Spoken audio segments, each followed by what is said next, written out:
رسوله النبي الأمين حنين المكين الكريم الرؤوف الرحيم أما بعد فأعوذ بالله من الشيطان الرجيم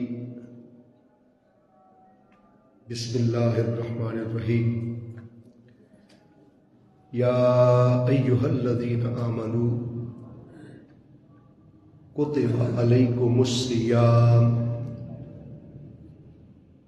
كما كتب على الذين من قبلكم لعلكم تتقون صدق اللہ مولانا العظیم۔ نہایت ہی واجب الاحترام مکرم و محتشم حاضرین و سامعین، نماز جمعۃ المبارک ماہ رمضان المبارک کی یہ پہلی نشست جس میں آج ہم حاضر ہیں، اللہ کے حضور شکرانہ ادا کرتے ہیں کہ پروردگار تو نے ہمیں ماہ رمضان المبارک کی ان پاک اور با برکات ساعتوں میں جمع ہونے کی توفیق عطا فرمائے۔ خالق کائنات ہمارا آنا، بیٹھنا، سننا سنانا اپنی بارگاہ میں قبول و منظور فرمائے۔ کلووال میرا اپنا علاقہ ہے اور یہاں میں نے میٹرک کیا ہوا ہے ہائی اسکول میں۔ بڑی خوشی ہوتی ہے اپنے محبت والے پیار والے احباب کے ساتھ ملاقات کر کے۔ خالق کائنات اپنے حضور ہمارا پیش ہونا قبول فرمائے۔ سورۃ البقرہ اس کی آیت نمبر 183، یہ دوسرا سپارہ ہے، آپ کے سامنے تلاوت کرنے کا شرف حاصل کیا۔ آیت نمبر 183 بھی روزے کی فرضیت و اہمیت بیان کرتی ہے۔ آیت نمبر 184 اس میں بھی ماہ رمضان المبارک کی عظمت کا ذکر ہے، اور 185 نمبر آیت میں بھی اسی کا تسلسل سے آن ورڈ تذکرہ ہے۔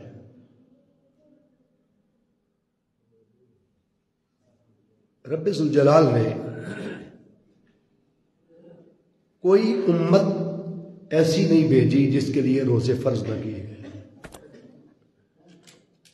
اس کے لیے قرآن مجید فرقان حمید میں رب ذوالجلال نے ارشاد فرمایا، یا ایھا الذین آمنو، اے ایمان والو۔ جب آواز دی تو صاحبان ایمان کو دی، جب بلایا حرف ندا کے ساتھ ندا دے کے تو اہل ایمان کو طلب کیا۔ حالانکہ بے شمار مقامات ایسے ہیں کہ جس میں رب نے اپنی عبادت کے لیے بلایا تو تمام انسانیت کو دعوت دی۔ دعوت عبادت تمام انسانیت کو ہے۔ اللہ نے قرآن پاک میں فرمایا، یا ایھا الناس اعبدوا ربکم الذی خلقکم، اے لوگو اس رب کی عبادت کرو جس نے تمہیں پیدا کیا۔ بولیے، جس نے تمہیں پیدا کیا اس رب کی عبادت کرو۔ تو اللہ نے یا ایھا الناس کہہ کر کل انسانیت کو دعوت عبادت دی، حق عبادت کے لیے انسانیت کو دعوت دی۔ لیکن جب روزے کے لیے بلایا تو یا ایھا الناس نہیں فرمایا، عام پبلک کو بلایا ہی نہیں۔ روزے کے لیے اللہ نے عوام الناس کو طلب ہی نہیں کیا، اور ہر خاص و عام کو دعوت نہیں دی۔ یا ایھا الناس بھی نہیں فرمایا، ایھا المسلمون بھی نہیں فرمایا، فرمایا یا ایھا الذین آمنو، جس کے سینے میں ایمان کا نور ہے، کتب علیکم الصیام، روزے اس پر فرض کیے گئے ہیں۔ روزے کی دعوت اس کو ہے جس کے سینے میں بولو ایمان ہے، اور جو ایمان کی دولت سے مالا مال ہے۔ آگے انشاءاللہ میں اس پہ آؤں گا کہ صاحبان ایمان کون ہوتے ہیں، صاحبان تقوی کون ہوتے ہیں، اس پہ آؤں گا۔ لیکن اس کا مفہوم بیان کرتے ہوئے ابھی سرسری سی بات چل رہی ہے کہ اللہ نے دعوت دی تو اہل ایمان کو دی روزے کی. کتب علیکم الصیام، روزے تم پر کتاب کر دیے گئے. جیسے کتابت ہوتی ہے نا، لکھ دیے گئے. یہ ہے کوتبہ، مجہول کا صیغہ، معروف نہیں. مجہول میں فائل مخفی ہوتا ہے. یہ ایکٹیو وائز پیسو وائز ہوتے ہیں، اس کو انگلش میں کہتے ہیں. روزے تم پر کتاب کر دیے گئے، لکھ دیے گئے. گویا ایسے لکھ دیے گئے کہ فرض کر دیے گئے تم پر. بمعنی فرضیت ہے، لفظ فرض استعمال نہیں ہوا، لیکن مانن یہاں پر کوتبہ سے مراد کیا ہے بولیے؟ روزے تم پر فرض کر دیے گئے. کما کتب علی الذین من قبلکم، جس طرح تم سے پہلوں پر روزے فرض کیے گئے تھے. پتہ چلا کہ روزے کی فرضیت سے کوئی امت بھی اللہ نے محروم نہیں رکھی، اور کوئی امت ایسی نہیں بھیجی، کیونکہ قرآن پاک میں آ گیا نا، کما جس طرح کتب علی الذین من قبلکم. کم ضمیر مخاطب جمع ہے. جس طرح تم سب سے پہلوں پر روزے فرض کیے گئے تھے، اور کم کی ضمیر مخاطب جمع بتا رہی ہے کہ روئے زمین کا کوئی کنارہ، کوئی خطہ، کوئی علاقہ اور انسانوں میں سے کوئی انسان ایسا کسی امت میں نہیں گزرا کہ جس پر روزے فرض نہ کیے گئے. یہاں قبل کم میں کم ضمیر مخاطب جمع نے تمام ٹوٹیلٹی کے ساتھ امت کو داخل کر لیا اور امت کو شامل کر لیا. تو اس سے ایک بات کی آگاہی مل گئی کہ روزے صرف امت مصطفیٰ صلی اللہ علیہ وآلہ وسلم پر ہی بولو فرض نہیں ہوئے، بلکہ تمام امتوں پر فرض کیے گئے. جب ایک بات کلیئر ہو گئی، اب اگلا سوال ہے کہ بعض امتوں پر کتنے تھے؟ کیا ہر امت پر ایک ہی ماہ کے روزے فرض تھے؟ یاد رکھ لیں، ایک ماہ کے روزے سال بعد صرف امت مصطفیٰ کا حصہ، یہ کسی امت کا حصہ بولو نہیں تھا. ایسی امتیں، کئی لوگ تو ایک ماہ کے روزوں سے بھی پریشان ہیں نا. ایسی امتیں بھی ہیں کہ جن پر 6 ماہ کے روزے بھی فرض ہو. ایک دن چھوڑ کے ایک دن روزہ فرض تھا، ایک دن چھوڑ کے اگلا روزہ فرض تھا. اور ایسی امتیں بھی گزری جن پر 3 ماہ کے روزے فرض تھے. پھر ایسی امت بھی تھی جس پر صرف 3 دن کے روزے فرض تھے. حضرت سیدنا آدم علیہ السلام جب خطۂ زمین پر تشریف لائے، اس پر اسلام اور سائنس متفق کہ زمین شروع میں بڑی گرم تھی، چونکہ ایک ہی گول دائرہ تھا، ایک ہی گول گیند نما تھی پوری کائنات. اس میں پھر لاوے پھوٹے، پھر سیارے ستارے الگ الگ ہو گئے، ان میں سے ایک سیارہ زمین بنی. اور جب گرم اس گول سے جب الگ ہوئی زمین، تو شروع میں بڑی تپش والی، بڑی حرارت والی، بڑی گرم تھی. زمین بڑی گرم تھی. زمین کی تپش، زمین کی حرارت اور گرمائش کی وجہ سے حضرت آدم علیہ السلام جب اس خطہ زمین پہ تشریف لائے تو زمین کی تپش اور حرارت کی وجہ سے حضرت آدم علیہ السلام کا رنگ مبارک سیاہ ہونا شروع ہو گیا، کالا ہونا شروع ہو گیا. چونکہ جنت کے اسی نما ماحول میں رہتے تھے، ٹھنڈے ماحول میں رہتے تھے، آپ کا رنگ مبارک سفید سرخی مائل تھا. حضرت آدم علیہ السلام جب خطہ زمین پر آئے، رنگ مبارک سیاہ ہونا شروع ہو گیا. 350 سال تک رب کائنات کے حضور سر مسجود رہے اور روتے رہے اس دانہ کھانے کے عوض. جب رنگ مبارک سفید سے سیاہ ہونا شروع ہو گیا، رب ذوالجلال نے وحی فرمائی، اے آدم، اگر آپ چاہتے ہیں کہ آپ کا رنگ پھر جنت نما یعنی سفید سرخی مائل ہو جائے اور رنگ کی سیاہی ختم ہو جائے اور یہ جو کلر آپ کا تھوڑا سا کالا ہو گیا ہے پھر سے سفید سرخی مائل میں پلٹ جائے، تو اللہ نے فرمایا کہ چاند کی 13ویں 14ویں اور 15ویں کے روزے رکھو، اللہ روزے کے بدلے آپ کو بدن کی سفیدی عطا فرما دے گا. چاند کی 13ویں 14ویں 15ویں ان کو ایام بیز کے روزے کہتے ہیں. پرانے دور کے جتنے عرفات تھے، اولیاء تھے، صلحاء تھے، وہ ہر مہینے کے اندر وہ ایام بیز کے روزے رکھتے تھے.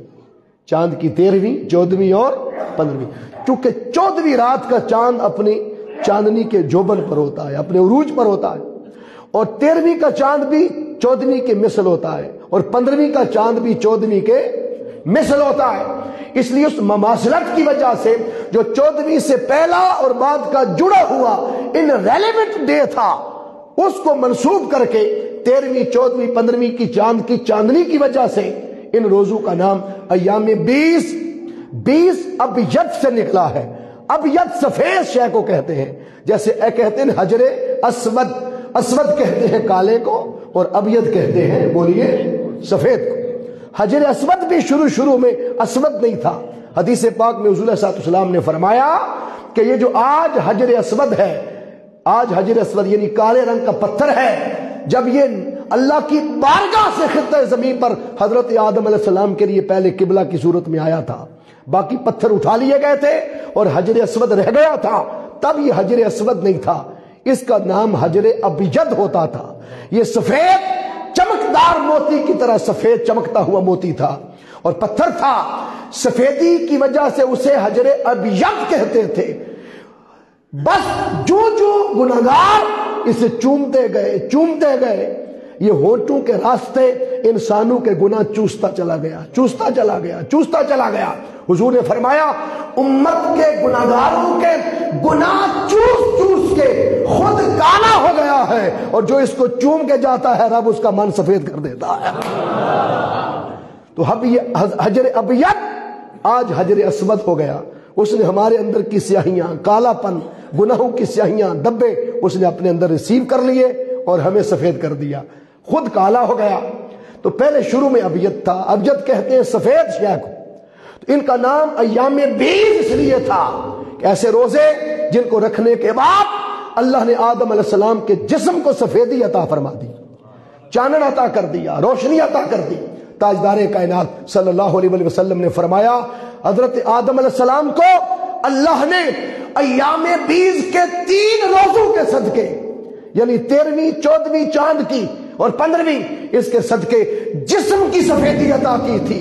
اور اگر میرا امتی قیامت تک میری امت ماہ رمضان کے روزے رکھے گی اور ماہ رمضان کے روزوں کا حق ادا کرے گی اور ماہ رمضان کے روزوں میں حسد سے، غیبت سے، چغلی سے، دھوکے سے، فراق سے بچے گی اور روزے کا حق ادا کرے گی، حضور نے فرمایا آدم علیہ السلام کے جسم کو سفیدی ایام 20 کے روزوں نے دی تھی، اللہ میری امت کو ماہ رمضان کے روزے کے صدقے من کی سفیدی عطا فرماتا ہے، ان کے دل کو سفیدی عطا کرتا ہے، نفس امارہ کی گندگیوں سے نجات عطا فرماتا ہے، نفس کی برائیوں سے انہیں بچاتا ہے، اور من پر لگے ہوئے گناہوں کے دھبوں کو دھو کر انہیں صاف ستھرا، اجلا، مطہر، منور اور پاک کر دیتا ہے، اور دل آئینے کی طرح صاف اور شفاف کر دیا جاتا ہے۔ یہ ماہ رمضان کے روزوں کا تصدق ہے۔ تو آپ نے دیکھا کہ ان کے جسم کو سفیدی ملی، اللہ حضور کے امت کو من کی سفیدی اس ماہ رمضان کے صدقے عطا فرما دے۔ تو بات کر رہا تھا کما کتب علی الذین من قبلکم، جس طرح تم سے پہلوں پر روزے فرض کیے گئے، تو کوئی امت بھی ایسی نہیں جس پر روزے کنکلیوسیو نہ تھے، جن پر روزے کمپسٹیٹ نہیں ہوئے تھے، کمپلسری نہیں تھے، جن پر مسٹ نہیں تھے، فرض نہیں تھے۔ ہر امت اس واجب اور فرض کے دائرے سے گزری، اس لیے فرمایا ایمان والو روزے تم پر فرض کیے گئے لعلکم تتقون، اور ان کے لیے بھی اور تمہارے لیے بھی روزے کی فرضیت کا ایک ہی مقصد تھا۔ there was only one motto، ایک ہی مقصد تھا، اور وہ یہ تھا کہ تاکہ تم متقی بن جاؤ، تاکہ تمہارا دل خوف خدا سے ڈرنے والا ہو جائے، تاکہ تمہارے من میں اس کا خوف اتر جائے، خشیت الہیہ کے انوار نازل ہو جائیں، اور جن کو رب اپنی خشیت کا اور اپنے خوف کا نور عطا فرماتا ہے، پھر ایک وقت آتا ہے کہ رب اس کو حساب سے بھی بری کر دیتا ہے۔ اللہ نے قرآن پاک میں فرمایا من خشی الرحمن بالغیب، جو بن دیکھے رب سے ڈر گیا۔ آج ہم نے روزہ رکھا ہے کس کی رضا کے لیے؟ بولو، کسی بندے کی رضا کے لیے، کسی تاجر کی رضا کے لیے، کسی سیاستدان کی رضا کے لیے؟ بولیے، اپنے ماں باپ کی رضا کے لیے؟ کس کے لیے؟ اللہ کی رضا کے لیے۔ اب اسے دیکھا نہیں مگر اس کی خوشنودی اور رضا پانے کے لیے ہم نے روزے رکھے۔ آج ہم نے اس رب کو بولیے دیکھا نہیں، لیکن اس کی رضا کے حصول کے لیے آج ہم روزے بن دیکھے رکھ رہے ہیں۔ اللہ فرماتا ہے من خشی الرحمن بالغیب، جو بن دیکھے رب سے ڈر گیا۔ اس لیے اللہ کا خوف دل میں ہے کہ میں نے سر عام نہیں کھانا، اللہ کا خوف دل میں ہے، میں نے روزہ اللہ کی رضا کے لیے رکھا، اللہ کا خوف ہے، اس کی خشیت ہے۔ آج چھپ کے بھی کوئی نہیں کھا رہا، لوگ چاہیں تو چھپ کے سارے کھا سکتے تھے، لیکن کیوں؟ وہاں بھی اللہ کا خوف، اللہ کی خشیت اسے چھپ کے بھی کھانے نہیں دیتی، چھپ کے بھی گناہ نہیں کرنے دیتی۔ اس بات کو روکا ہوا تھا اس کی رضا نے، اس کی مشیت نے، اس کی کرم نوازی نے۔ تو رب فرماتا ہے کہ جو بن دیکھے مجھ سے ڈرتا رہا، نہ تنہائی میں مجھے دیکھا، نہ مجلس میں دیکھا، نہ سریعام دیکھا، نہ گھر کی چار دیواری کے اندر دیکھا، نہ مسجد میں دیکھا، نہ محراب میں، نہ مصلی پر، نہ سجدہ گاہ میں، مجھے دیکھا ہی نہیں، بن دیکھے مجھ سے ڈرتا رہا۔ وجاء بقلب منیب، اور جب میری طرف آیا تو دل گناہوں سے پاک تھا، قلب منیب تھا۔ اللہ نے اسے انابت والا دل عطا کیا، اسے صاف ستھرا اجلا مطہر منقل قلب منیب عطا فرمایا۔ وجاء، اس حال میں آیا، بقلب منیب، اس کا قلب منیب تھا، دل گناہوں سے پاک تھا، علائشوں سے پاک تھا، خطاؤں سے پاک تھا، غلط خیالات سے پاک تھا، برے افعال سے پاک تھا۔ فرمایا جو اس حال میں آیا کہ دل صاف تھا، ستھرا تھا، اجلا تھا، اس کے لیے رب نے فرمایا ادخلوہا بسلام ذالک یوم الخلود۔ اس سے حساب کیا لینا ہے، اس کا دل تو گناہوں سے پاک ہے، فرشتوں سلامتی والی جنت کے دروازے اس کے لیے کھول دیے جائیں، حکم ہوگا سلامتی والی جنت کے دروازے کھول دیے ہیں، دوڑ کے داخل ہو جا۔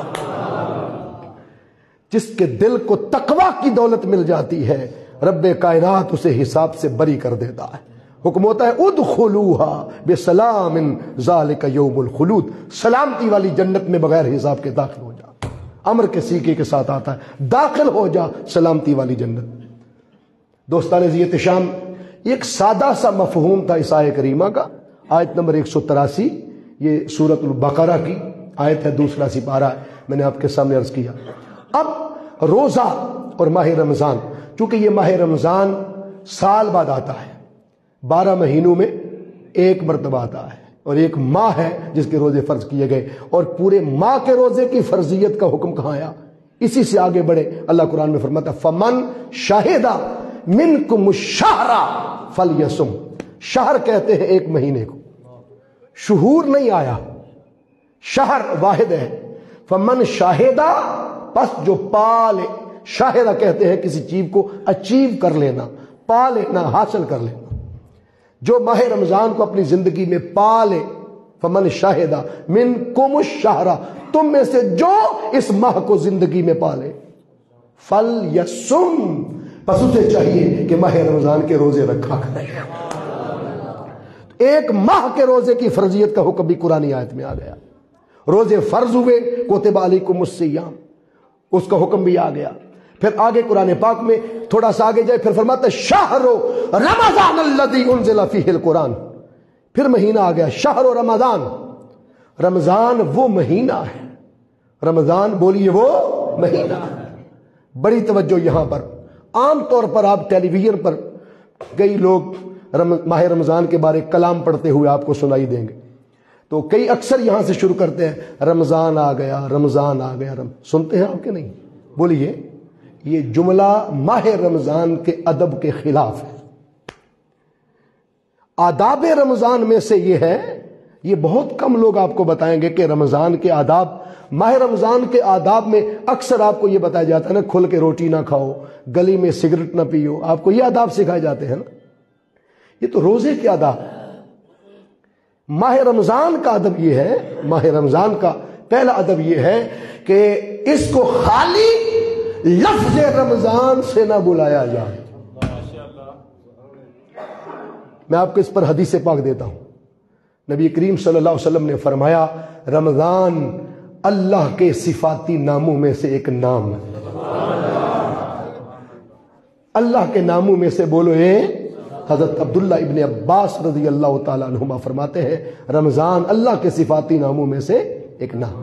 تو جب آپ خالی کہتے ہیں نا رمضان آ گیا، تو اس سے مراد آپ صفت خداوندی کو پکارتے ہیں۔ یہ اللہ کا اصول ہے قرآن پاک کے اندر کہ جب ماہ رمضان کو بلانا ہے تو پھر خالی رمضان نہیں کہنا، اس کو یا کہنا ہے ماہ رمضان یا شہر و رمضان یا رمضان کا مہینہ، یعنی پورا جملہ بولنا ہے، یہ اس کے آداب میں سے، ورنہ انسان گناہ گار ہوگا۔ اب قرآن پاک میں ذوالحج کے مہینے کا بھی ذکر ہے، لیکن خالی ذوالحج کہا، شہر و ذوالحج نہیں کہا، ٹھیک؟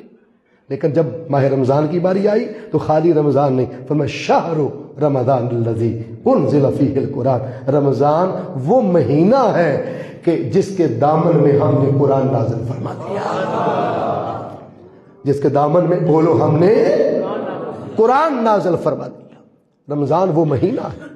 تو آپ نے دیکھا کہ دو جگہ اللہ نے ایک ہی مقام میں تسلسل کے ساتھ شہر کا لفظ استعمال کیا، تاکہ اتھینٹک ایک پورا مہینہ روزے کی فرضیت قرآن پاک سے ثبوت مل جائے، اور ماہ رمضان کا جو ہے وہ پورے سال میں سے ایک پورا مہینہ روزوں کا انسان کو جو ہے وہ فرضیت کے طور پر اس کا حق مل جائے۔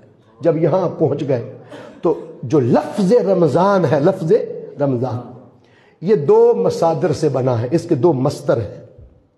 اب آپ پوچھیں گے مصدر کیا ہوتا ہے؟ انگلش میں اسے روٹ کہتے ہیں، اردو میں اسے جڑ کہتے ہیں، اور عربی میں اسے مصدر بھی کہتے ہیں، مادہ اشتقاق بھی کہتے ہیں، کسی لفظ کی اصل بھی کہتے ہیں۔ ہر چیز کی کوئی اصل ہوتی ہے نا، پھولوں کی بھی ایک اصل ہے اور وہ خوشبو ہے، وہ بولیے خوشبو ہے۔ پتیاں اصل نہیں ہوتی، پتیاں لوگ کاغذ کی بھی بنا لیتے ہیں۔ رنگ اصل نہیں ہوتا، رنگ مصنوعی بھی لوگ ڈال لیتے ہیں۔ لیکن کسی شے کی جو حقیقی اصل ہے نا شاہ صاحب، وہ آنکھ سے نظر نہیں آتی۔ یہ اصل کی خوبی ہے کہ اصل آنکھ سے نظر نہیں آتی۔ خوشبو محسوس ہوتی ہے، سب نے آج لگائی ہوگی، لیکن آنکھ سے بولو نظر نہیں آ رہی۔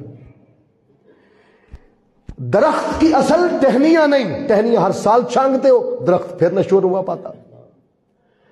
اس کی اصل پھل بھی نہیں، پھل سال بعد جھڑتے رہتے ہیں، لیکن درخت پھر بھی ختم بولو نہیں ہوتا۔ چونکہ اصل ختم ہو جائے تو فرع کی زندگی ممکن نہیں ہے، فرع کی زندگی ختم ہو جاتی،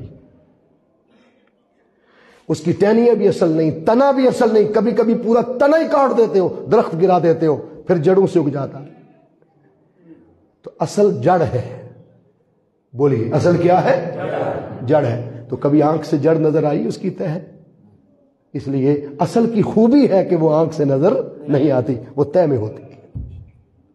آپ پھل کھاتے ہیں، آج کل جتنا پھل آپ کب کھائیں گے؟ یہ ماہ رمضان کی بہاریں ہیں کہ جو پھل کبھی نہیں دیکھا اللہ ماہ رمضان کے صدقے ہر گھر میں عطا فرما رہا، ہر گلی میں عطا رہا۔ تو ماہ رمضان کے روزے رکھنے کا مطلب رزق کی کوئی کمی ہو جانا نہیں ہے۔ تو آپ نے دیکھا کہ پھل ہے، آپ کیلا کھا رہے ہیں تو کیلا ایک بڑے لمبے سائز کا بھی ہے، ڈل کیلا، اور ایک چتری والا ہے، سائز میں چھوٹا ہے لیکن قیمت کس کی زیادہ ہے؟ چتری والے کی۔ تو پتہ چلا گودے کی وجہ سے قیمت نہیں ہوتی، حجم کی وجہ سے قدر و قیمت نہیں ہوتی، قیمت تھی ذائقے کی وجہ سے۔ ذائقہ آنکھ سے بولیے نظر نہیں۔ جسم کی اصل روح ہے۔ وہی ابا جی تھے جن کو روز پیار کرتے تھے، ہاتھ چومتے تھے، پیسے پکڑتے تھے۔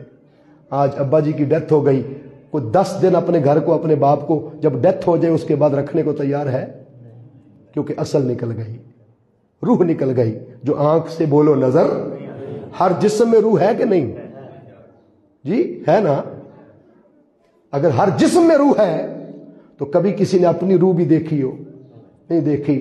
تو اصل شے اتنی مخفی ہوتی ہے۔ حضور صلی اللہ علیہ وسلم نے فرمایا کل کائنات فرع ہے، اور ہر شے کی اصل میں محمد عربی صلی اللہ علیہ وسلم۔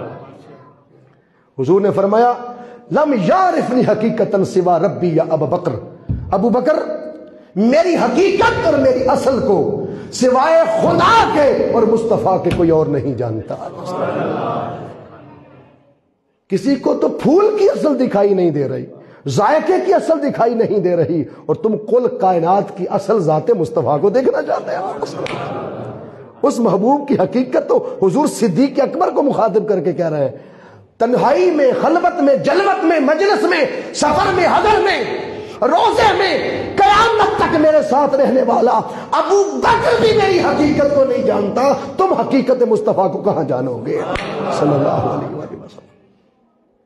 اس لیے میں اصل سمجھا رہا ہوں کہ کسی بھی لفظ کی کوئی اصل ہوتی ہے، وہ اصل گرامر کی کتابوں میں رہتی ہے، معاشرے میں نہیں لائی جاتی، اس کو پبلک نہیں کیا جاتا ہے، وہ مخفی رکھی جاتی ہے کیونکہ ہے ہی مخفی۔ کسی شے کی اصل وہ لفظ میں موجود ہوتی ہے لیکن اس کو ٹریس کرنا پڑتا ہے۔ مثال کے طور پر ایک لفظ ہے علم، بولیے کیا ہے؟ علم، عین لام میم، یہ اصل ہے معلوم کی۔ اب معلوم میں عین بھی ہوگی، لام بھی، میم بھی ہوگی، اپنی حیت میں وہ لفظ میں موجود رہے گا۔ علم سے تعلیم ہے، تعلیم میں عین بھی ہوگی، لام بھی ہوگا، میم بھی۔ علم کی اصل ہے متعلم، شاگرد، اس میں عین بھی ہوگی، لام بھی، میم بھی۔ تو اصل وجود میں رہے تو فرع کی شکل برقرار رہ سکتی، وہ نکل جائے، آپ معلوم میں سے عین لام میم نکال دیں تو معلوم رہ جائے گا؟ نہیں رہ جائے گا۔ تعلیم سے عین لام میم نکال دیں، اس کی حیت اور اصل ختم ہو جائے گی، پتہ چلا اصل کے ساتھ فرع کا وجود ہوتا ہے۔ اب معلوم نہیں اس طرح کی چیزیں سننے کی آپ کی عادت ہے کہ نہیں، آپ کا ہابی کیسا ہے مجھے اس کا پتہ نہیں ہے۔ مزاجن پہلی دفعہ آج جمعۃ المبارک میں حاضری ہو رہی ہے، تو اس لیے اس لفظ کو اگر دیکھیں تو ماہ رمضان میں لفظ رمضان کی بھی کوئی اصل ہے، کوئی مادہ اشتقاق ہے۔ حضرت ملا علی قاری رحمۃ اللہ علیہ، فقہ حنفی میں امام اعظم ابو حنیفہ رحمۃ اللہ علیہ کے بعد ملا علی قاری کا نام ہے۔ حنفی فقہ میں ملا علی قاری اپنی کتاب مرکات المفاتیح میں لکھتے، فرماتے ہیں کہ لفظ رمضان کی اصل ہے رامادہ۔ کیا بولیے ذرا پڑھ لیں، کیا ہے؟ رامادہ، را میم دوات۔ رمضان کے اینڈ سے الف نون پہ انگلی رکھ لیں تو پیچھے کیا بچتا ہے؟ رامازہ، وہ لفظ میں موجود رہنا ہے۔ یہ مصدر کی خوبی ہے، یہ مادہ اشتقاق کی خوبی ہے۔ انگلش میں بھی ہوتے ہیں روٹ ورڈ، اردو میں بھی ہوتے ہیں اصل مادہ اشتقاق، دنیا کی ہر لینگویج میں اصل ہوتے ہیں، مصادر ہوتے ہیں۔ اس لیے عربی سب سے وسیع زبان ہے، اس کے بھی کئی مصادر ہیں۔ تو آپ نے دیکھا کہ رامادہ لفظ رمضان کی کیا ہے؟ بولو، اصل ہے، روٹ ورڈ ہے، رامادہ سے رمضان۔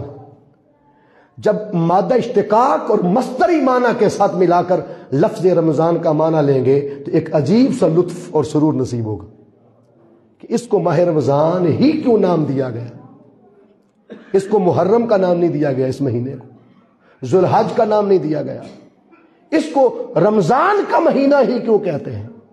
اور اللہ نے قرآن پاک میں اس کا نام رکھا خود، شہر رمضان۔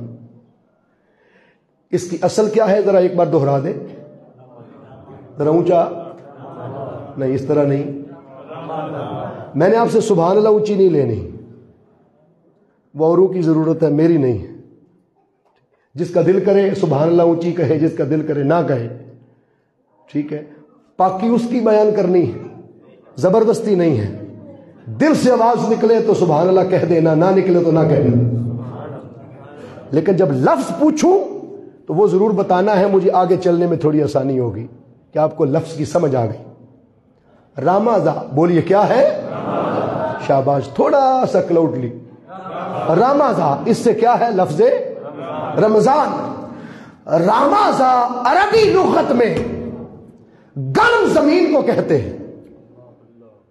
زمین تپ جائے، گرمائش پکڑ جائے یا پتھر گرم ہو جائیں، اس گرم جگہ، گرم زمین، گرم پتھریلی جگہ کو عربی میں کیا کہتے ہیں؟ بولو، رامادہ۔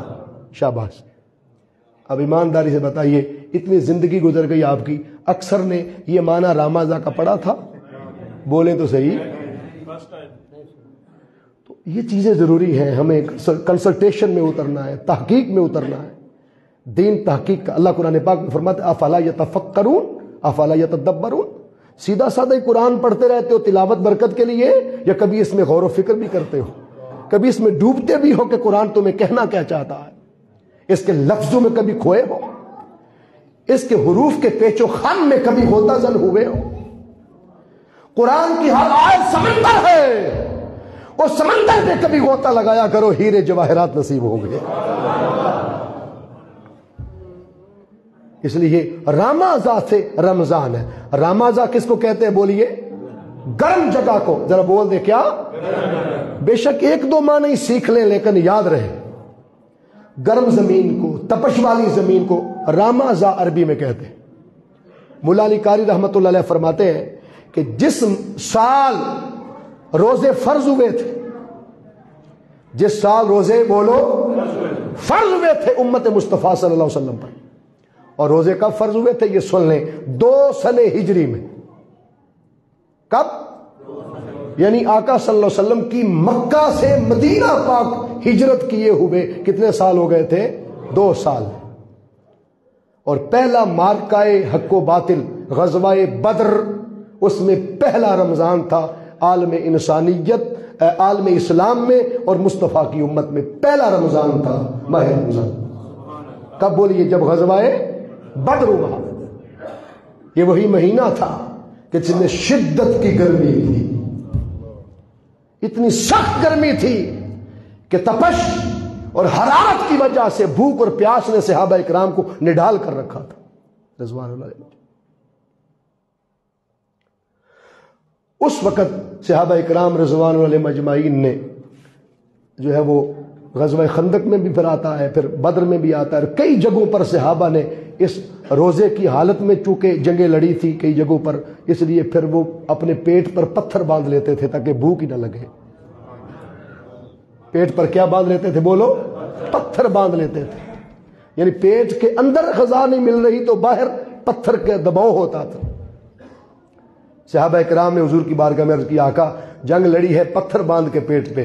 حضور نے بطن اطہر سے کپڑا ہٹا کے فرمایا، محمد عربی کے پیٹ پہ دیکھو تو پتھر باندھے ہوئے ہیں، 2 پتھر باندھے ہوئے۔ صحابہ کرام رضوان علیہ مجمعین نے اس فاقہ کشی میں جنگیں لڑی۔ آج ہمیں مفت کے روزے ملے ہوئے ہیں، آج کل کوئی گرمی ہے؟ بولیے نا، مفت کے روزے ہیں، مفت کی نیکیاں ہیں، مفت کے اعمال ہیں۔ ایک دور ہوتا تھا جب سب سے زیادہ انسان طلب کرتا تھا، پیاس لگ جاتی تھی پانی کی، لیکن آج کل اتنی شدت کی پیاس نہیں لگ رہی۔ یہ بھی خوش نصیبی ہوتی ہے نا۔ جب پہلی دفعہ روزے فرض ہوئے تھے تب شدید گرمی تھی، اس تپش اور گرمائش کی وجہ سے اس مہینے کو رب نے رمضان کا نام دیا کہ شدت کی گرمی میں فرض ہوا۔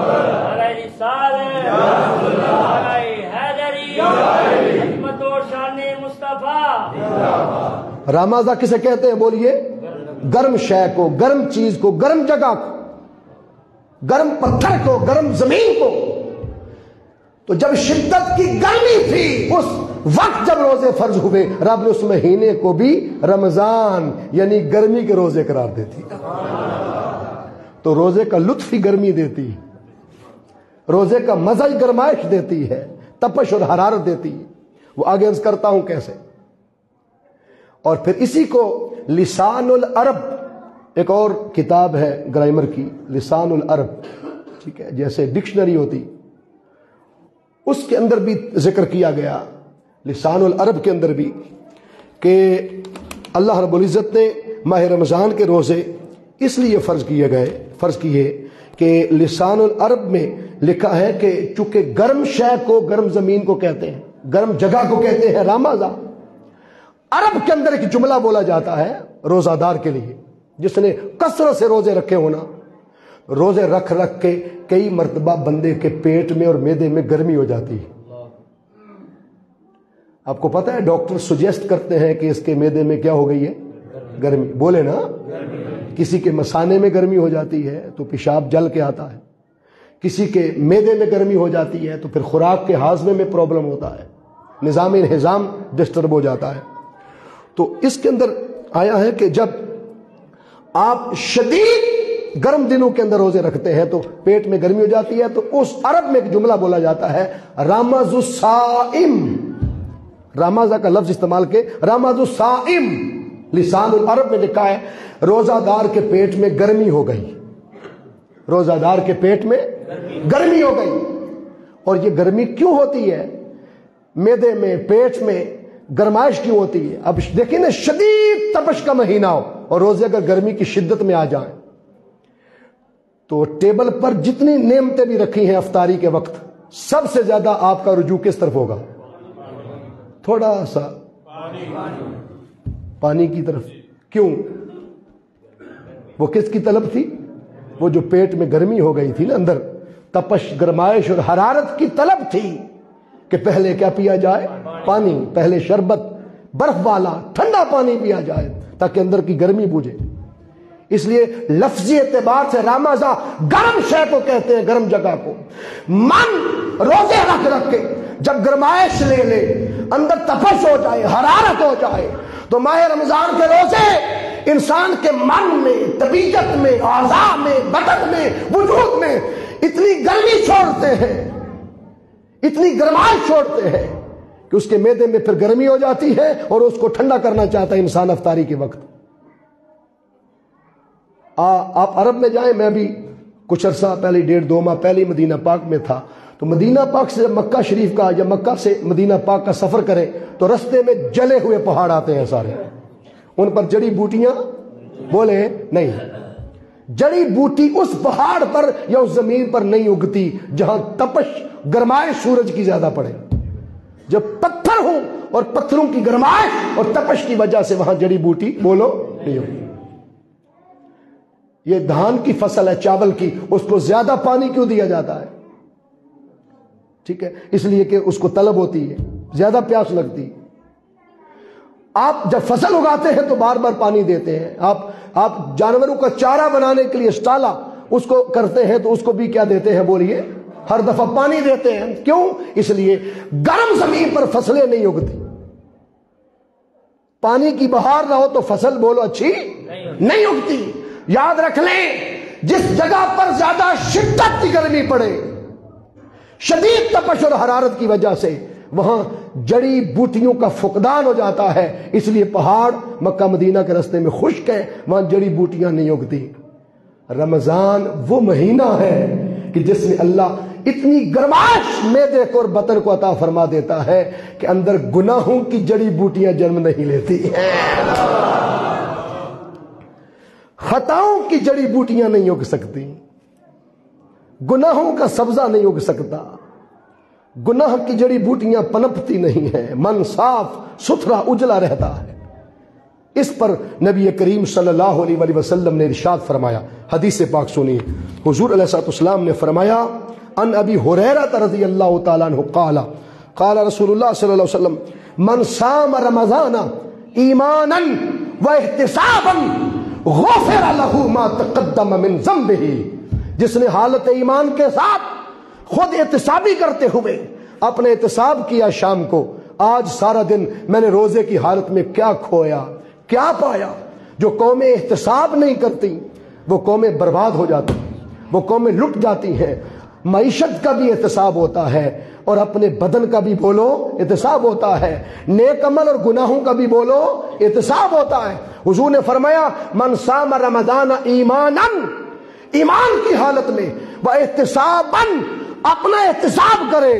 آج غیبت کتنی کی، روزہ رکھ کے چغلی کتنی کھائی، لوگوں کا پردہ کتنا چاک کیا، لوگوں کو بے پردہ کتنا کیا، آج فراڈ کتنا کیا، دکان پہ دھوکہ کتنا دیا، آج سامان چوری کا کتنا بیچا، کیا نفع زیادہ لیا کم لیا، اپنا احتساب کرے۔ حضور صلی اللہ علیہ وسلم نے فرمایا ایسا روزہ رکھنے والا کہ جو حالت ایمان کے ساتھ خود احتسابی کرتے ہوئے سارا دن بسر کرے اور حالت روزہ میں بیتے، وہ روزہ وہ ایسی تپش اور ایسی حرارت اس کے من میں پیدا کرتا ہے۔ حضور نے فرمایا غفر لہ ما تقدم من ذنبہ، اس کے سابقہ زندگی کے سارے گناہ اللہ بخش دیتا ہے۔ غفرہ ایکٹیو وائز پیسو وائز ہے، مجہول کا صیغہ ہے، بخش دیے جاتے ہیں۔ بولیے کیا؟ بخش دیے جاتے ہیں اس کے سابقہ زندگی کے سارے گناہ. وہ جڑی بوٹیاں گناہوں کی خس و خشاک کی طرح روزہ مٹا دیتا. کنڈیشن کیا ہے؟ شرط کیا ہے؟ کہ بندہ اپنا احتساب کرے، روز ایمان کی حالت میں کرے. اور کس ایمان کی حالت میں اس طرف آگے آؤں گا. یہ گناہوں کی جڑی بوٹیاں جلانے کا کام دیتا ہے روزہ. نمبر 2، روزہ دار کو رب کائنات پھر اس قابل بناتا ہے کہ اس کا دل جب جڑی بوٹیوں سے صاف ستھرا اجلا مطہر اور منور ہو جائے، رب ذوالجلال اس کے دل کو تقوی کی دولت سے مالا مال کر دیتا ہے. بولو کس دولت سے؟ تقوی ایک ایسی دولت ہے کہ جو ہر کسی کا نصیب بولو نہیں. صاحب تقوی وہ بنتا ہے جس کا من جڑی بوٹیوں سے صاف ہو جائے، خطاؤں کی جڑی بوٹیوں سے بولو پاک صاف ستھرا ہو جائے. اللہ اسے تقوی کی دولت عطا فرماتا ہے. اور حضور علیہ السلام کا ارشاد ہے، آقا صلی اللہ علیہ وسلم نے فرمایا التقوی املاک الحسنات. حضور علیہ السلام نے فرمایا تقوی نیکیوں کی بنیاد ہے. تقوی بولیے نیکیوں کی. تقوی کہتے ہیں خوف خدا کو. تقوی کہتے ہیں جس دل پر اللہ کی خشیت اور خوف اترا. لعلکم تتقون، روزے اس لیے نہیں رکھوائے جا رہے کہ بھوکا پیاسا رکھنا مقصود ہے. روزے اس لیے نہیں رکھوائے جا رہے کہ تمہیں بیویوں سے جدا کرنا مقصود ہے. روزے اس لیے رکھوائے جا رہے تاکہ تمہارا دل خوف خدا سے آشنا ہو جائے، تمہارا دل خشیت الہیہ کے انوار سے مالا مال ہو جائے. اور جس کے دل میں خوف خدا ہو، بولیے وہ مظلوم سے پیار کرے گا یا نفرت کرے گا؟ یتیم سے پیار کرے گا یا نفرت کرے گا؟ مسکین سے محبت کرے گا یا نفرت کرے گا؟ بولیے پیار کرے گا. پتہ چلا کہ روزہ تمہیں انسانیت کا درد دینے آیا ہے. تقویٰ سے مراد یہ ہے کہ جس دل میں انسانیت کا درد آ گیا خوف خدا کی وجہ سے. جج اپنی کرسی پر بیٹھا، ایک طرف ظالم ہے کٹہرے میں، ایک طرف مظلوم ہے. اس نے فیصلہ دینا ہے. اگر دل میں خوف خدا ہوا تو ظالم میں حق میں فیصلہ دے گا یا مظلوم کے؟ تھوڑا سا اونچا، ڈرو نہیں، تھے جج کوئی نہیں بیٹھا. اگر تھانے کا ایس ایچ او ایک طرف ظالم آ گیا، ایک طرف مظلوم آ گیا. ظالم اے سی کار پر آیا، مظلوم ٹوٹے ہوئے سائیکل پر آیا. اگر خوف خدا دل میں نہ ہوا، تقویٰ نہ ملا، تو پھر ظالم کو پروموٹ کرے گا. وہ ٹانگ پہ ٹانگ رکھ کے چائے کی پیالی لے گا، اسے پروموٹ کرے گا، اسے پروٹوکول دے گا. اور اگر دل میں خوف خدا ہوا تو ظالم کو سامنے کھڑے کرے گا، اس ٹوٹے ہوئے سائیکل والے مظلوم کو کرسی عطا کرے گا. یہ سب کچھ کس کی بدولت ہے؟ تقویٰ کی بنیاد پر. تقویٰ صرف ماہ رمضان میں رکے رہنے کا نام نہیں ہے کہ شام کو روزہ ختم ہوا تو تقویٰ بھی ختم ہو گیا. لعلکم تتقون، تاکہ وہ تمہیں پہنچا دے تقویٰ تک، تاکہ تم رسائی حاصل کر لو تقویٰ تک، تاکہ تمہارا دل فار ایور ہمیشہ اللہ کے خوف سے مالا مال ہو جائے. اللہ قرآن میں فرماتا ہے تم جنت کی تلاش کرنا چاہتے ہو، روزے رکھ کے، نمازیں پڑھ کے، حج کر کے، زکات دے کے، صالح عمل کر کے جنت پانا چاہتے ہو؟ سنو، وَلِمَنْ خَافَ مَقَامَ رَبِّهِ جَنَّتَانِ، جو ایک بار میرے خوف سے ڈر جائے گا میں 2 جنتیں دینے کا وعدہ کرتا ہوں. 2 جنتیں.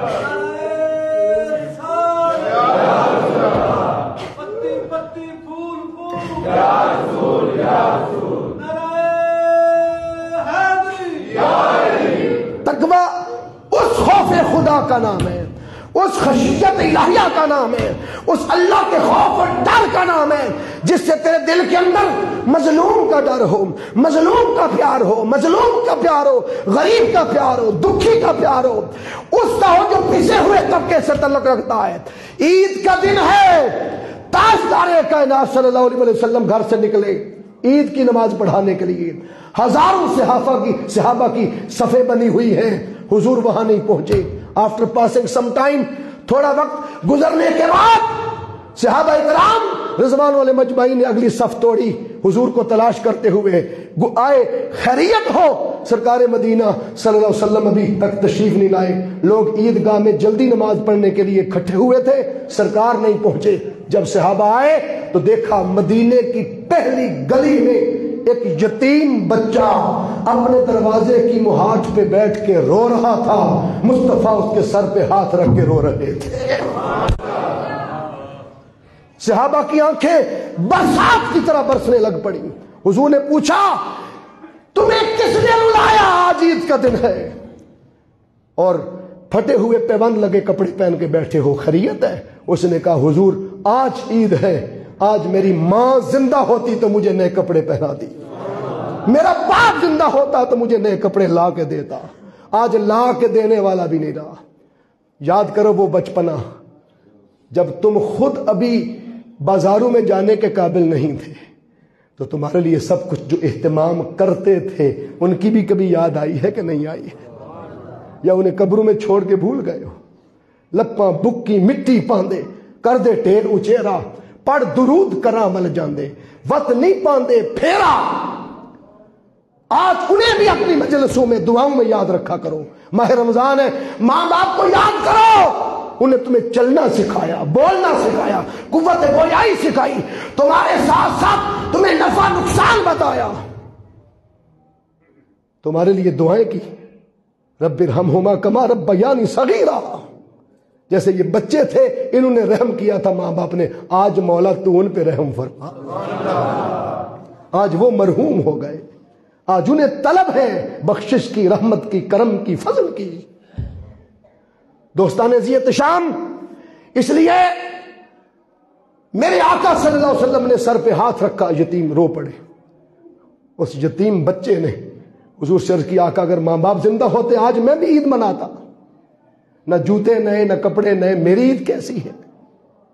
میں یتیم ہوں۔ پتہ حضور نے کیا فرمایا؟ آقا نے فرمایا رو نہیں، انا ولی من لا ولی لہ، جس کا کوئی والی نہیں اس کا محمد والی ہے، جس کا کوئی وارث نہیں اس کا مصطفیٰ وارث۔ حضور عیدگاہ میں عید کی نماز کی صفیں بنانے والے بناتے رہ گئے، حضور ادھر نہیں گئے، اس بچے کو ساتھ لیا، مصطفیٰ گھر میں آ گئے، اور گھر میں آ کر اس بچے کو فرمایا بیٹی فاطمہ حسین کا سرخ سوٹ تو لے کے آؤ، جو میرے حسین کو بڑا جچتا ہے۔ خوش نصیب ہے وہ بچہ، کیا معلوم تھا وہ بچہ حضرت زید ہونے والا ہے، منہ بولا حضور کا بیٹا ہونے والا ہے۔ کیا مقدر ہے اس بیٹے کا جس کو حضور نے اپنے ہاتھوں سے کپڑے پہنائے ہوں گے، جس کو حسین کا جوڑا ملا ہوگا، جنت کے جوانوں کے سردار کا جوڑا ملا ہوگا، حضور پہنا کر تیار کر کے ساتھ لے کے عیدگاہ میں پہنچے۔ عید کی نماز ہوئی، آفٹر پاسنگ پرفارمنگ عید پریئر، صحابہ نے پوچھا آقا آج تاخیر سے تشریف لائے، خیریت تھی؟ ہمارے لیے پوچھتے تھے تاکہ امت کو پتہ چل جائے۔ حضور نے فرمایا مدینے والوں تمہاری عید کیسے ہو جاتی اگر مدینے کی گلیوں میں غریب روتے رہتے اور یتیم روتے، تمہاری عید کیسے ہو جاتی ہے؟ اس مہینے کے بعد ایک عید بھی آنی ہے، وہ عید انہی محبتوں کی تقسیم کا نام ہے، وہ عید انہی محبتوں کو بانٹنے کا نام ہے، وہ عید انہی خوشیوں کو غریبوں میں، مسکینوں میں، بیواؤں میں تقسیم کرنے کا نام ہے۔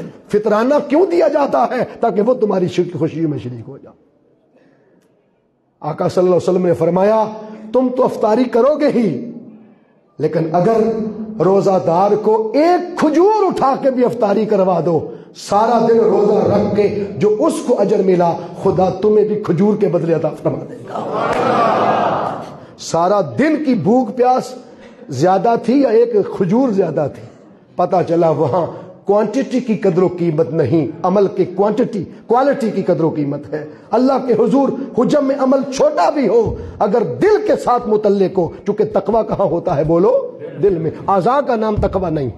ایک صحابی حضرت انس بن مالک رضی اللہ تعالیٰ، یہ وہ صحابی ہے جن نے 10 سال حضور علیہ السلام کی صحبت میں گزارے ہیں۔ بولیے کتنے؟ 10 سال حضور علیہ السلام کی صحبت میں گزارے ہیں۔ بولیے کتنے؟ 10 سال۔ انس بن مالک کہتے ہیں میں بچہ تھا، کام کاج میں اونچ نیچ بھی ہو جاتی تھی، لیکن قربان جائے 10 سالوں میں حضور نے مجھے ایک جھڑک بھی نہیں دی۔ غلام رکھنے کے بھی سلیقے ہوتے ہیں، ہم بھی ڈیرے پہ غلام رکھتے ہیں، نوکر رکھتے ہیں، جھڑک بھی نہیں دی۔ بلکہ ایک صحابی نے تو لکھا ہے حضور نے آنکھ اٹھا کے گورا بھی نہیں کہ تجھ سے یہ غلطی ہو گئی ہے۔ یہ اخلاق حسنہ، خلق عظیم کی وہ دولت ہے جو تاجدار کائنات صلی اللہ علیہ وسلم تقسیم فرما رہے ہیں۔ اس لیے حضرت انس بن مالک سے روایت ہے، حضور نے مخاطب کر کے انس بن مالک کو کہا، انگلی کا اشارہ کیا۔ خادم تھے نا، نوکری کرتے تھے، حضور کے گھر کے لوٹے برتے تھے، وضو کے مصلے بچھاتے تھے، کھانا پیش کرتے تھے۔ حضور نے انگلی کا اشارہ کر کے دل کی طرف، حضور نے فرمایا اے انس التقوی ہاہنا، التقوی ہاہنا، التقوی ہاہنا۔ 3 بار حضور نے فرمایا تقوی یہاں ہے، تقوی یہاں ہے، تقوی یہاں ہے۔ یعنی خوف خدا کا مرکز کیا ہے؟ بولو، دل ہے۔ یہاں اگر درد دل نہیں پیدا ہوا، اگر دل میں تبدیلی نہیں آئی، تو دکانوں کی چینی کی تبدیلی کا نام حقیقی تبدیلی نہیں ہے، پٹرول کی قیمتوں کا نام اصل تبدیلی نہیں ہے۔ جس دن قوموں کے دل بدل گئے، دلوں کی کیفیات بدل گئیں، اس دن حقیقی انقلاب آئے گا، اس دن حقیقی تبدیلی آئے گی۔ ہر کوئی ساری دنیا کو بدلنا چاہتا ہے، اگر کوئی نہیں بدلنا چاہتا تو اپنا دل نہیں بدلنا چاہتا۔ جب آپ دوسروں کو انگلی کا اشارہ کرتے ہیں کہ تو سدھر جا، تو 3 انگلیاں کدھر ہیں؟ میرے دل کی طرف۔ اشارہ ہے کہ تو بھی سدھر جا، اور ایک بار سدھرے تو 3 بار سدھر جا۔ دوستان زیت شام، اس لیے تقوی کا مرکز و محور کیا ہے؟ بولو، دل۔ تاجدار کائنات نے ایک جگہ ارشاد فرمایا الحسب المال والکرم التقوی، جامع ترمذی کی حدیث، اور اوپر والی حدیث متفق علیہ حدیث تھی، بخاری اور مسلم شریف کی۔ حضور صلی اللہ علیہ وسلم نے فرمایا کہ شرافت مال سے ہے، لوگ مال سے بدماش بنتے ہیں، حضور فرما رہے ہیں مال سے کیا بن جائیں؟ شریف بن جائیں۔ شرافت مال سے ہے، جتنا مال آ جائے اتنے شریف ہو جاؤ۔ اور پھر فرمایا والکرم التقوی، عزت تقوی سے ہے۔ عزت کس سے ہے؟ بولو۔ آج الٹ ہو گیا، آج مال کی وجہ سے عزت ہے۔ پروٹوکول کس کا ہے؟ بولو، مالدار کا، پیسے والے کا۔ صبح میں درس قرآن دے رہا تھا تو مسجد میں پولیس والے آ گئے۔ ڈیلی چونکہ پورے پاکستان کا سکیجول ہے، رات کو 2 2:30 3 بجے میں نکل جاتا ہوں، فجر وہاں پڑھنی ہوتی ہے، کبھی جیلم، کبھی دینا، کبھی کہیں۔ تو صبح فجر کے بعد درس قرآن تھا، تو آ گئے کہ جی وہ سپیکر چل رہا ہے۔ تو میں نے کہا 1 مہینہ بھی نہیں گزرا، گلی گلی سپیکر چل رہے تھے، ووٹ بھی تھے، نوٹ بھی تھے، سوٹ بھی تھا، سب کچھ تھا۔ تب آپ کا تھانہ کدھر تھا؟ تب آپ کی کچہری کدھر تھی؟ دنیا کمانی ہو، چونکہ مال لگ جاتا ہے، پیسہ لگ جاتا ہے، منہ بند ہو جاتے ہیں، وہاں آتا کوئی نہیں۔ اور پھر سب کا زور ادھر ہی چلتا ہے، آ جا کے مسجد پر۔ تو ضرورت اس امر کی ہے کہ ہم اپنی طبیعتوں میں کیفیات بدلنے کی کوشش کریں، اپنے احوال بدلنے کی کوشش کریں، اپنے دلوں کے احوال بدلنے کی کوشش کریں۔ روزہ ہمارے دلوں کے احوال بدلنے آیا، ہمیں خوف خدا کی دولت سے مالا مال کرنے آیا ہے، ہمیں اللہ کے قریب کرنے آیا ہے، اور اللہ کی خشیت کا نور بانٹنے کے لیے آیا ہے۔ پھر تاجدار کائنات صلی اللہ علیہ وآلہ وسلم نے ارشاد فرمایا کہ جو شخص حالت ایمان کے ساتھ روزہ رکھتا ہے، کس حالت میں؟ بولو، اور اپنا احتساب کرتے، حالت ایمان کیا ہے؟ اگلی بات سن لیں۔ ہم جب کبھی آزاد کشمیر میں جاتے ہیں نا پروگرام کرنے، خطابات کرنے، وہاں زمینیں بہت کم ہیں، پراپرٹی تھوڑی ہے، وہاں پتھر ہی پتھر ہوتے ہیں، تو پھر وہ اپنی زمینیں اور فصلیں بچانے کے لیے ان کے گرد کانٹوں کی باڑ لگاتے ہیں۔ وہاں خنزیر بڑے ہیں، اور وہ چھلی یہ جو ہے وہ باجرہ اور مکئی، یہ اس کا پھل ہوتا ہے وہاں، زیادہ تر یہ فصل ہے۔ تو وہ جو خنزیر ہے وہ انہی 2 چیزوں کو پڑتا ہے، اجاڑتا ہے فصل کو، پھر وہ بڑے بڑے اونچی کانٹوں کی باڑ لگاتے ہیں ارد گرد. آپ بھی اپنے گھروں کے اوپر باڑ لگاتے ہیں کہ نہیں لگاتے؟ تار لگاتے ہیں لوہے کی، برچھیاں لگاتے ہیں، اور یہ سب باڑ برچھیاں تار کس لیے ہوتی ہے بولو؟ گھر کے تحفظ کے لیے، فصلوں کے تحفظ کے لیے. آپ محفوظ کرنے کے لیے اس چیزیں لگاتے ہیں تاکہ چور سے ڈاکو سے تحفظ مل جائے. وہ فصلوں کی حفاظت کرواتے ہیں خنزیر سے، اس علاقے کے جانوروں سے، گیدڑ وغیرہ سے. تو پتہ چلا کہ جانوروں سے تحفظ لینا ہو تب بھی باڑ چاہیے. انسان چور صفت ہو جائے ان سے بھی حفاظت کے لیے بولو باڑ چاہیے. اللہ رب العزت نے اس آیت میں جو آیت نمبر 183 ہے، اس آیت میں رمضان، ماہ رمضان اور روزے کے گرد ایک باڑ رکھی ہے، تمہارے عمل روزہ کو تحفظ مل جائے اور وہ محفوظ ہو جائے. عمل کو بھی باڑ کی ضرورت ہے تاکہ عمل کو ضائع نہ کر دے،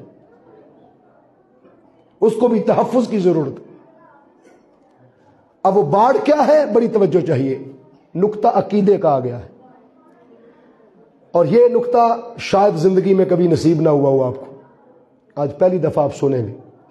جب آواز دی، میں نے شروع یہاں سے کیا، یا ایھا الناس نہیں فرمایا، یا ایھا الذین آمنوا، اے ایمان والو، کتب علیکم الصیام، روزے تم پر فرض کر دیے گئے. روزے کی فرضیت کے لیے کس کو آواز دے کے بلایا؟ رب نے. بولو اہل، تھوڑا سا بول دیں، اہل ایمان.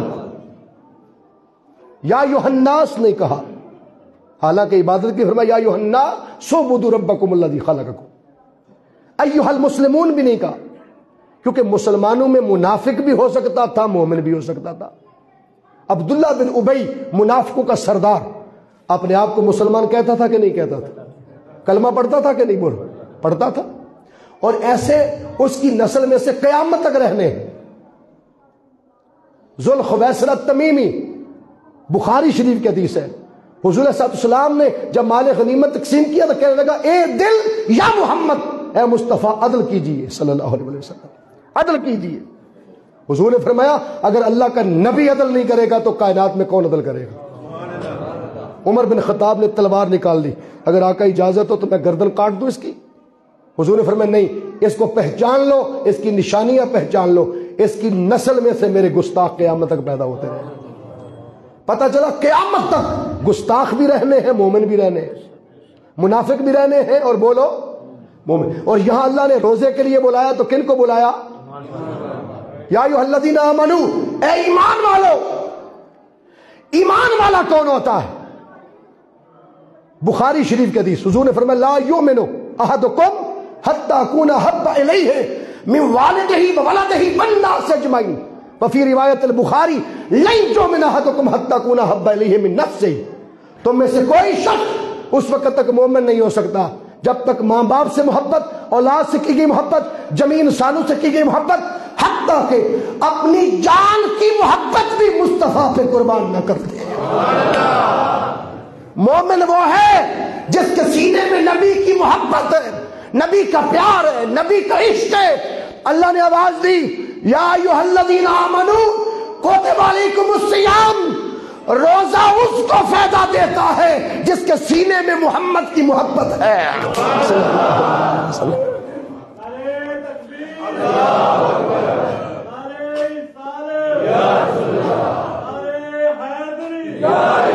میں 5 منٹ میں ختم کرنے لگا ہوں، توجہ رکھی. روزہ اس کو دیتا ہے فائدہ جس کے سینے میں بولو حضور کی. اللہ نے یا کے حرف ندا کے ساتھ منادا کو بلایا ہی محبت والوں کو ہے، عشق والوں کو ہے، نبی پہ تن من دھن قربان کرنے والوں کو ہے. فرمایا بے عشق نبی تم روزے کا عمل تو رکھ لو گے لیکن روزہ تمہیں بھوک اور پیاس کے سوا کچھ نہیں دے گا. آقا صلی اللہ علیہ وسلم کی حدیث سنیں، حضور نے فرمایا کم من صائم لیس لہ من صیامہ الا الجوع وکم من قائم لیس لہ من قیامہ الا السحر. کتنے ہی روزہ دار ایسے ہیں جنہیں سوائے بھوک اور پیاس کے کچھ حاصل نہیں ہوتا. حضور نے فرمایا کتنے ہی راتوں کو جاگنے والے، تراویح پڑھنے والے، تہجد پڑھے، قیام لیل کرنے والے ایسے ہیں جنہیں سوائے جگراتے کے کچھ بھی حاصل نہیں ہوتا. کیوں؟ اس لیے کہ اللہ نے بلایا ہے آمنو کو، اور حکم یہ ہے نبی کی محبت سینے میں رکھ کے روزہ رکھو گے تو تمہیں فائدہ دے گا. اور آگے فرمایا لعلکم تتقون، تاکہ تم متقی ہو جاؤ. آخری بات سن لیں، تقوی صرف اس دل کو نصیب ہوتا ہے جس دل میں نبی کا ادب ہوتا ہے صلی اللہ علیہ وسلم. میں آج جس موضوع پہ گفتگو ختم کرنے لگا ہوں وہ محبت و ادب مصطفیٰ ہے صلی اللہ علیہ وسلم. اس لیے کہتے ہیں زیراں زبراں شدہ مداں شان ادی وچ آئیاں آما لوکاں خبر نہ کائی خاصا رمضہ پائیا. ہم نے قرآن کی آیتوں کو تقسیم کر رکھا ہے، کچھ نماز کے لیے جمع کر دی ہیں، کچھ ہم نے روزے کے لیے رکھی ہوئی ہیں، کچھ سال بعد جب باپ کا ختم ہونا ہے تو اس پہ پڑھنی ہے، کچھ دعائیں مغفرت کے لیے کر دی ہیں. جبکہ میاں محمد بخش فرماتے ہیں قرآن کی کوئی ایک آیت بھی ایسی نہیں جو مصطفیٰ کی نعت نہ پڑھتی ہو، جو نبی کی شان میں نہ ہو. اس آیت کی بگننگ مصطفیٰ کی محبت سے، اور اس آیت کی اینڈنگ اختتام نبی کے ادب پر. کیونکہ تقوی اس دل کو ملتا ہے جس دل میں بولو حضور کا ادب ہو. تو ہر شے کا ایویڈنس چاہیے نا، ہر شے کا حوالہ چاہیے. ہم نے تو یہی سنا روزے رکھے تاکہ تقوی مل جائے، نیک عمل کرے تاکہ تقوی مل جائے. تقوی صرف اس دل کو ملتا ہے. میں نے ایک بات کہی ہے، گارنٹیڈ بات ہے، اتھورائز ہے، اور اتھارٹی لیٹر قرآن دیتا ہے، نبی کا فرمان دیتا ہے صلی اللہ علیہ وسلم. تقوی فقط اس کا حصہ ہے جو حضور کا ادب کرتا ہے صلی اللہ علیہ وسلم. خشک عمل سے تقوی نصیب نہیں ہوتا. میں قرآن کی آیت دینے لگا ہوں، سورۃ الحجرات. بولیے سورۃ الحجرات. اللہ نے فرمایا یا ایھا الذین آمنوا لا ترفعوا اصواتکم فوق صوت النبی. اے ایمان والو میرے محبوب نبی کی آواز سے اپنی آوازوں کو اونچا نہ کرو. ولا تجہروا لہ بالقول کجہر بعضکم لبعض، جیسے بعض کو بلاتے ہو، یار کو، کنڈکٹر کو، ڈرائیور کو، دوست کو، فیلو کو. فرمایا خبردار، یہ کوئی نہیں ہے، میرا مصطفیٰ ہے. اس حبیب کو بلانے کے کچھ آداب ہیں. مولا کیسے بلائیں؟ فرمایا اگر برابری کے پیمانے پر بلا لیا یا آواز اونچی کر کے بلا لیا، ان تحبط اعمالکم وانتم لا تشعرون، تمام عمل برباد کر دیے جائیں گے. اس میں روزے کا عمل آ گیا کہ نہیں آ گیا؟ حج کا عمل، بولیے، زکوٰۃ کا، سخاوت کا، سارے عمل برباد. مولا بچے گا عمل کس کا؟ فرمایا جس کے دل کو تقوی ملے گا. مولا تقوی کس کے دل کو ملے گا؟ فرمایا جس کو نبی کا ادب ملے گا. اب وہ آیت آ گئی، فرمایا ان الذین یغضون اصواتہم عند رسول اللہ. بے شک وہ لوگ اللہ کے رسول صلی اللہ علیہ وسلم کی آواز کے سامنے اپنی آوازوں کو پست کر لیتے ہیں، جھکا لیتے ہیں، اپنی آوازیں نیچے کر لیتے ہیں. اولئک الذین امتحن اللہ قلوبہم للتقوی، انہی کے دلوں کو رب تقوی کے لیے چنتا ہے. This is the holy Quran, this is the thought of Quran, these are verses of Quran. یہ قرآن کی آیتیں ہیں، یہ قرآن کی کوئی قصہ کہانی نہیں ہے، نص قطعیہ ہے. لوگوں، ماہ رمضان بھی اسی کو فائدہ دیتا ہے جو محبت و ادب مصطفیٰ کے ساتھ ماہ رمضان کا حق ادا کرتا ہے. اس لیے کتب علیکم الصیام کے شروع میں محبت کی باڑ لگائی اور اینڈ پر لعلکم تتقون ادب رسول کی باڑ لگائی. محبت تو ادب مصطفیٰ تمہارے عمل کا تحفظ کرتی ہے اور آقا کا پیار تمہارے اعمال کو محفوظ کرتا ہے. میرے پاس کچھ بھی نہ تھا روز محشر، نبی کا وسیلہ ہی کام آ گیا ہے. مزہ تب ہے محشر میں سرکار کہہ دیں وہ دیکھو ہمارا غلام آ گیا.